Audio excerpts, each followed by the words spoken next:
भजनधनन्य मनसो ज्ञात्वा बुद्धादिमागे महात्मा नसतो म्हणतात.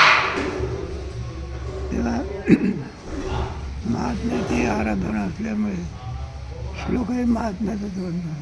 ते प्राणापरवते आवडते मला निरोध जे भक्तचरित्र ते प्रशंसित. जो कोणी माझ्या भक्ताची कीर्ती गाई ते सुद्धा भवसागरात उतरले. तेही प्राणापरोक्ती आवडती मला निरोध. जे भक्तचरित्रात प्रशंसित. म्हणून स्वामी महाराजांच्या चरित्र करता जो श्लोक निवडला तो हा श्लोक आहे. एक परिहार द्यायचं म्हणजे दरवर्षी आम्ही गणेश्वर शास्त्री महाराजाचं प्रवचन ऐकायचे. जवळजवळ किती वर्ष झाले? 24 वर्ष. 24 जागा बदलल्या पण वक्तव्य म्हणून त्यांच्या पकवान जेवण ताट बाजूला झालं तरी ताक घ्यायला काय कोण गणेश्वर महाराज आणि खोलावं. तेव्हा त्यांची उपस्थिती आज जाणून राहिलेली आहे. दर सालाबादप्रमाणे ते आल्याशिवाय राहत नाही. पण प्रकृती स्वास्थ्यामुळे ते येऊ शकले नाही. तरी आपण त्यांच्या चरणावरती वंदन करून आपल्या सेवेला प्रारंभ करू. किंवा महात्म्याचा आहे. महात्मा म्हणजे कोण? जो दैवी संपत्तीचे गुण घेऊन जन्माला आलेला आहे. कोणते गुण घेऊन? त्यांना आणावं लागत नाही, घेऊनच आलेले. इथे उपकारासाठी आले घर जावं. तुम्हाला आम्हाला मिळवावं लागतं आहे दैवी संपत्ती. आणि ते काय घेऊनच येत असतात. दिव्याचा प्रकाश लावावा लागतो. वात लावा, तेल लावा, अमकं करा. सूर्याला लावा लागतं. प्रकाश घेऊनच सूर्य येत असतो. त्याप्रमाणे स्वामी महाराज दैवी संपत्तीचे गुण घेऊन आलेले देव. आणि त्या गुणाचा काय नाही का अभयम सत्वसंशुद्धी, ज्ञानयोग व्यवस्थिती, दानम दमश्च यज्ञश्च, स्वाध्यायस्तपार्जम, अहिंसा सत्यमक्रोध, त्यागशांती अपैशुनम, दया भूतेषु लौलितम मार्दम ही, तेज क्षमा धृती शौच, अद्रोह नातिमानता, भवंती संपदम दैवी मधुजातस्य. एक जर गुण आणि मनुष्याच्या ठिकाणी असेल, एका गुणाच्या कीर्तीमुळे तो जगामध्ये प्रसिद्ध होत असतो. जगाला हलवण्याची शक्ती एका गुणात आहे. आता 26 गुण ज्याच्या ठिकाणी आहे त्याचं काय होईल? काय वाणू आता नपुरे वाणी मस्तक चरणी ठेवली. कोणी असं म्हणेल की अहो असेल कोण त्यांच्या ठिकाणी, आम्हाला काय उपयोग त्याचा? असाल तुम्ही श्रीमंत, तुमची श्रीमंती का आमची गरिबी घालत? गरीब तो गरीब असेल, श्रीमंत तुम्ही तर तो व्यक्ती असेल, आम्हाला काय उपयोग? पण दैवी संपत्तीमध्ये दया नावाचा गुण आहे. भूतांची दया ही भांडवल सांगतात, आपुले ममता नाही दे. आणि तो बोध आपल्याला त्यांच्याकडून मिळतो. ऐसे बोली आले देवेन ते तर जी जी म्हणतली पांडव, ऐक जेतो वाच्या विषय साधू कथा. मग त्यांच्या ठिकाणी असलेला बोल आपल्याला असं आहे. त्यांच्याशी बोलती वेळी कुठे आपलं भाषण आणि कुठे स्वामीचं भाषण, अजातवादातून बोलतो सुद्धा. साधी गोष्ट नाही. विवर्त अरे मला जे झालेच नाही काही त्याची वार्ता बाहेर 10 मान्य घेऊन 20,000 रुपयाच्या ठिकाणी गेलो नाही असंग पुरुष आणि सगळी भ्रांती निवडत असं आहे. त्या बौद्धाचा कशा करता बौद्ध दिला आम्हाला सांगा 3 मार्ग दाविला नीट भ्रांती आहे समूळ आणि दिसू लागली वाट मनुष्य साधूच्या बौद्धाने श्रीमंत होत नाही गरिबी जाऊन श्रीमंती येत नाही मान जाऊन अपमान जाऊन मान मिळत नाही मग फायदे कोणते होतात तर मोठे फायदे जे जगात कोणीच करू शकत नाही मोठी भ्रांती 5 प्रकारची भ्रांती आहे देहात्मभ्रांती देहालाच काय म्हणणे मी म्हणणे ही म्हण नाही तर जगत सत्यात्म भ्रांती जगाला काय समजतो आपण सत्य समजतो एक एक एक एक विषयातच सुख आहे ही भ्रांती आहे ही भ्रांती झाली आणि जन्म मरणाची भ्रांती झाली या सगळ्या भ्रांती समोर गेली आणि दिसू लागली वाट प्रत्येकाच्या पाठीमागे एक एक एक एक भ्रांती आणि काय शुकाचार्यजी महाराजांनी राजा परीक्षितीची जन्ममरण भ्रांती घालवली कोणची भ्रांती घालवली जन्म मरणाची साप चावून काय होणार मरण ही भ्रांती त्याच्यासाठी काय साप चावला म्हणजे मी काय होणार आहो काय पूर्व पुण्य फळाला आलं श्रीमद परमहंस परिव्राजकाचार्य सुखदेवजी महाराज आले सहज आले आणि केवढा उपकार करून गेले त्या राजा परिस्थितीला विचारतात म्हणलं राजा परिस्थिती आज तुझा मृत्यू आहे तो बस सक्ष घेऊन बसला आहे तुला चावण्याकरता आज तो मरणार आहे परीक्षित राजा काय उत्तर म्हणलं गुरुदेव मरणार कोण आहे परीक्षिती राजा मरूच शकत नाही या बोला परिस्थिती काय होत नाही मरण माझे मरून गेली तुमच्या उपदेशाने राजा परिस्थिती अमर झाली असे उपकार कोणी करू शकत नाही आहे ना नकरी बाप अथवा माय अमर झाले किंवा तो काय म्हणतो राजा परिस्थिती म्हणलं तक्षकाने यावं मला दंश द्यावं करावं आणि ब्राह्मणाची वाणी सत्य करून दाखवावी जावे त्याचं वंश असल्या त्याला जन्म मरणाची भ्रांती घालवण्याची शक्ती कोणाच असते महात्मा नसतो त्या बोधाच्यामुळे मनुष्य निर्भय अरे तू का म्हणे काळानं नाता करू न शके आता काळाच्या पलीकडे आलो अशी देहात्म भ्रांती जाते आणि देहामुळे सगळा अज्ञान असलेला संसार तुमच्या आमच्या पाठीमागे लागला कोणामुळे देहामुळे 3 देह हे आपल्या काय झालं भगवंताने सुद्धा अर्जुनाची कोणती भ्रांती घालवली देहात्मभ्रांती अशोच्यान शोचस्तो नानशोचन्ति ज्ञानवादाची भाजी गतासून नानशोचन्ति जगाला वाटणारा गुंतर होतो अर्जुन मध्ये भक्त झालो होतो आता सांगायचं देहाती म्हणे मी कोणती देहाती म्हणजे अर्जुन अर्जुनाची भ्रांती घालवली स्वदेहानाम अर्जुन काय परदेहानाम स्वजन आतापर्यंतची आमची देहावरती दृष्टी होती आता म्हटलं ते देहातून आत्म्यापर्यंत गेली त्याचा परिणाम असा की आता देहाच्या ह्याच्यातून आम्ही सुटून आत्मा ही जी एक एक भ्रांती आहे जगतामध्ये जगात सत्यात उभं राहिले. मोठ्या मोठ्या दर्शन करायची कोणती गरज नाही. जगात सत्य. जगात सत्यात उभं आहे. एक वेदांत शास्त्र खेरीज केला तर सगळे देह काय आहे? जगात सत्यात उभं राहिले.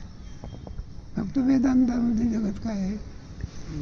मग रामानुज असो, मधू असो, वल्लभ असो, निंबार्क असो, सगळे जगाला काय मानतात? सत्य मानतात. म्हणून भेद द्वैती ठरले जाते. भेदवादी आहे. भेदासारखं दुःख लागलं दुसरं कोणतं नाही.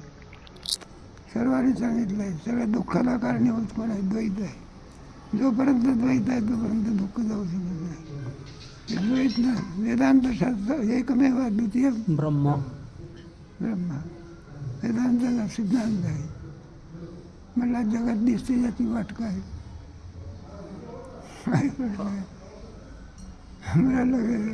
आम्हाला तर जगात सत्यच वाटते. आणि द्वैत जगत काय सांगता? मग सत्य असताना मिथ्या कसे? मग त्याला सांगितलं अन्योन्याध्यास म्हणतात. नाही का? अन्योन्याध्यास म्हणजे काय? त्याचा अर्थ असा आहे जगताचं मिथ्यात्व आत्म्यावर जाते आणि आत्म्याचं सत्यत्व जगावर जाते. याला काय म्हणायचं? अन्योन्याध्यास. तुमचं स्फटिक पाहिजे म्हणे आणि जास्वंदीचा पूल ठेवलेला आहे. स्फटिक कसा दिसतो? लाल. स्फटिक लाल आहे का पांढराच आहे? पांढरा. लाली कोणाची आहे? फुलाची. फुलाची आहे. म्हणजे आणि दिसते कोणाच्या ठिकाणी? स्फटिकाची ठिकाण. तसंच जगात एक आहे मिथ्याच आहे. पण आत्म्याच्या सत्यत्वाने नाही. सत्यत्व कोणाच्या ठिकाणी गेला? जगताच्या ठिकाणी. सत्यत्व भरामती म्हणतात. म्हणून बौद्ध दिला म्हणजे सांगा ती मार्ग दावेला विषयात सुख आहे म्हणून विषय ओढी बोलले. जीव. विचारसागरामध्ये दिसायला लहानसा ग्रंथ आहे. विचारसागर विचाराने फार मोठा आहे तो. अनेकदा जगताच्या विषयाच्या विषयीची सत्यत्व बुद्धी गेली. मनुष्य विषय सेवन करील पण आनंद विषयाचा नसून आनंद कोणाचा? आत्म्याचा. आत्म्याचा. ही मोठी भ्रांती आहे. तुमच्या आमच्या ठिकाणी भ्रांती आहे. आनंद कोणाचा आहे? विषयाचा आहे. आपल्याला सर्वसामान्य लोकांची ही भ्रांती कशामुळे जाते? बोधामुळे जाते. बोध दिला मजा सांगत. या सगळ्या भ्रांती स्वामी महाराजांची गेली आहे. आणि असलेला बोध तुम्हाला मला काय करायचे? लिहायची पाहिजे. प्रत्येक त्यांच्या वाक्यामधून आजाद बांधली पाहिजे. कोणता? अजादवाद. ते काय ते दाढे करता करता डोकी करता करता अटकाला घाबरले सगळे लोक. म्हणले स्वामी स्वामी. म्हणले स्वामी मरत नाही. म्हणलं घाबरण्याचं काय? देहात्मा बुद्धी कुठं राहिली? कोणती बुद्धी? देहात्मा. जगताच्या विषयी मिथ्या बुद्धी.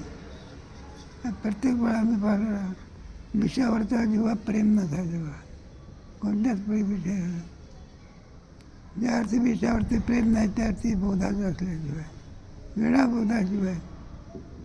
नाहीतर मग डायबिटीज झालेला आहे. डॉक्टर सांगतो गोड खाऊ नका. तरीसुद्धा म्हणलं गोड खाल्लं की राम बरोबर आहे. तरी समोर श्रीखंड आला तर ताव मारल्याशिवाय त्याला मराल की रोज इंजेक्शन घेऊन जेवावं लागतं. आणि श्रीखंड कसं नाही तरी मरायचं नाही नाही श्रीखंड खाऊन का?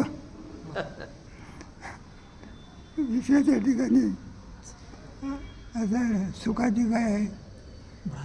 विषयी सुख आहे. बोलण्याची सारखी नाही. विद्युत स्वर्ण एक अनुभव आहे. विजेच्या याने कुठं काम मागत असते. ते आमच्या संस्थेतले मारुती भाऊ म्हणले पोरं आपल्या घरी बसायची इकडे. अरे म्हणलं मुलांना तुम्हाला माझ्याजवळ विद्या आहे, दगडाचा परीस करण्याची माझ्याजवळ विद्या आहे. म्हणजे फार चांगलं नव्हतं परिसराचं म्हटलं 5 मजली बिल्डिंग बांधा. म्हणजे पुढचं आहे का की मला पुढचं काय आहे का तर म्हणलं हे पहा वीज चमकते का नाही चमकत आहे. मग काय करायचं आपण वीज चमकली मग एक दगड घ्यायचा खाली वाकायचा. असा दगड किती वेळा करायचा विजेच्या प्रकाशात सोडायचा बांधायचा 9-10 वेळा करायचा. म्हणले मग तो दगड काय होत असतो परीस. तर म्हणले महाराज वीज किती वेळ राहते चमकली की नाहीच होते. मग त्या विजेच्या प्रकाशामध्ये कुठं दगड सोन्याचा विकला. तसं अज्ञानामध्ये जीव कुठे ब्रह्मरूप होईल. तात्पर्य कशा करता सांगितलं स्वामी महाराजांचा जो बोध होता वाईट वाटेल काही गोष्टी. 2 पीठाचे आचार्य आले तेव्हा, एक द्वारकाधीश आणि एक जगन्नाथ. असे 2 पीठाचे होते. हे काय आळंदीत आले होते. आणि म्हटलं स्वामी आपण दर्शनं करता जाऊ. स्वामी म्हणजे घरला चालतं आले होते ते आले इतकी निर्भयता आहे का इतकी निर्भयता आहे का मग एक वेळ कशाची लक्षण आहे जगत ब्रह्मविद्याची लक्षण आहे. निष्ठा ब्रह्मस्थिती पार्थ पार्थ जे ब्रह्महत्याच्या ठिकाणी जी जी लक्षणं सांगितली होती ती लक्षणं स्वामींच्या ठिकाणी पाहायला मिळाली. बोधामध्ये कोणत्याही प्रकारे कमी नाही. अशी विरोधी म्हणजे आळंदीचं भूषण होतं बघा. या बोधावरती असणं सामान्य गोष्ट. जावे त्याच्या वंशात तेव्हा खरे स्वामीजीचं वर्णन किती सांगितलं तरी अपुरंच आहे. चुकीचा अभिवाद खपत नाही. चुकीचं म्हटलं अभिवाद खपत नाही. मग किती मोठा असू द्या मग घाबरत नसत ते सडे तोडं बोलायचं. आम्ही आपले सामान्य माणसं स्वामी मौन धारण करायचं हे त्याच्यामुळे डॉक्टरने सांगितलं बोलायचं नाही पण दार बंद करायचे. आणि आम्ही आलो त्याला कळलं इकडून या दारातून या म्हणायचे. म्हटलं स्वामी तुम्हाला सांगितलं कोणाची बोलायचं. हा म्हणे नियम तुमच्याकरता नाही तुमच्याकरता बोलायचाच नियम आहे.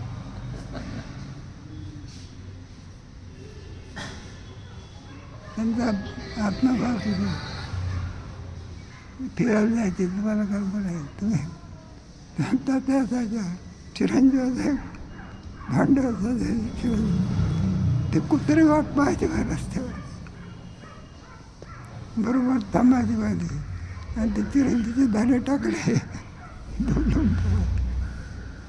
लक्षणं कशाची आहे. जे आत्मभाव राहिला सर्व आत्मभाव झाला. जे आत्मभाव राहिला काय झाला म्हणतो तुकोबारायने म्हटलं होतं तुमच्या आमच्या अंगावर पक्षी बसत असतात झाडावर बसतील लाकडावर बसतील आपल्या खांद्यावर बसते वगैरे. तुकोबाराच्या खांद्यावर काय बसत होते सर्व आत्मभाव. त्याच्याशिवाय आणि पक्षाला सुद्धा कळत असे बसतो कधी आपल्याकडे म्हणून आपलं पक्षीसुद्धा वृक्ष घालली आम्हा स्वयरे वनचर्या पक्षी सुचवले सगळी लक्षणं त्यांच्या ठिकाणी. आणि बरोबर आपल्या इच्छेने देह ठेवला. एकादशीच्या दिवशी बरोबर बोलवून चालून त्याच दिवशी आमचं भेटणं झाली. आम्ही पालखीला गेलो आणि वार्ता आली स्वामीने का ठेवला देव वारे एकादशीच्या दिवशी बरोबर दिंडी बिंडी सगळी जाऊ दे आणि इच्छा मरणे म्हणतात साधी गोष्ट नाही जावे त्याच्या वंशात तेव्हा हे कोणाला सर्वांना धनिकाला साध्य का पंडिताला सुद्धा साध्य का जो ब्राह्मस्थितीच गेली नसेल तोच इच्छा मरणे होऊ शकतो सामान्य मनुष्य इच्छावर नाही होऊ शकत बरोबर आहे. मग त्याचा ते सांगायचं आपल्याला काही लाह्या वगैरे घेतल्या पाहिजे आणि त्याला सांगितलं जातो म्हणून तेव्हा सगळे लक्षण त्याच्या ठिकाणी ब्रह्मवेत्त केलं पाहिजे. अशा आहे महात्म्याचं वर्णन काय करायला महात्मा नसतो माम पाठ दैवेन प्रकृती महाशिता भजन निमर्ज्ञात ताती माऊ पारायणा किती केली होती किती पारायण करते म्हणे स्वामीजी 1000 1000 त्याचा आकडा रेकॉर्ड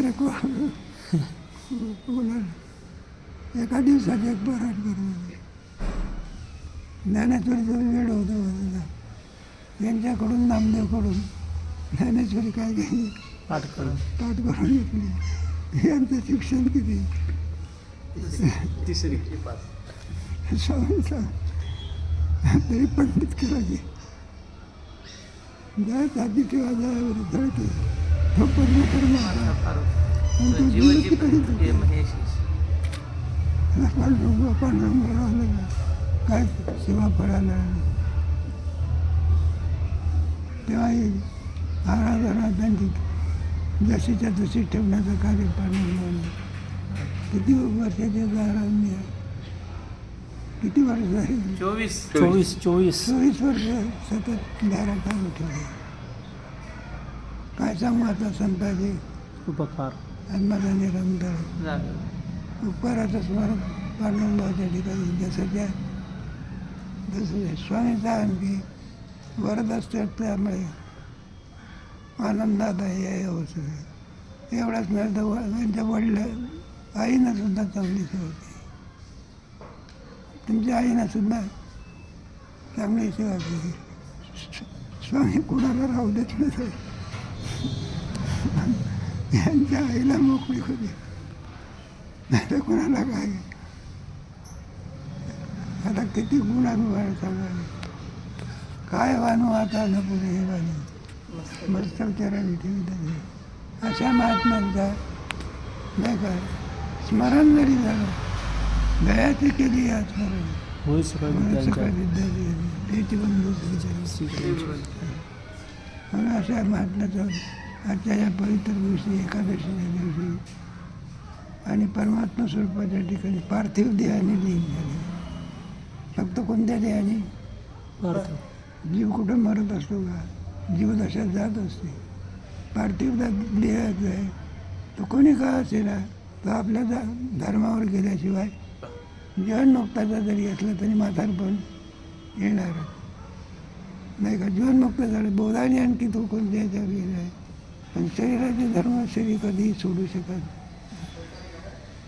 मग शरीराच्या धर्माने जरी स्वामी गेले असले तरी बोधाच्या दृष्टीने सुद्धा कणाकणामध्ये त्यांची काय व्याप्ती आहे बोधमताचं परिच्छिन्नता घालून व्यापकता आणून देण्याचं कार्य कोण करत असतं बोध हे विश्व की माझे घर किंबहुना चराचर चराचर आपण झाले माझे ठिकाणीच आहे ज्ञानेश्वर महाराजांचं त्यामुळे कसा बोध असतो रेड्याच्या मुखातून वेद बोलून दाखवला म्हणून बोध कसा असतो तिथे एकात्मक झाला असतो तोची वळबुटी ज्ञानदेव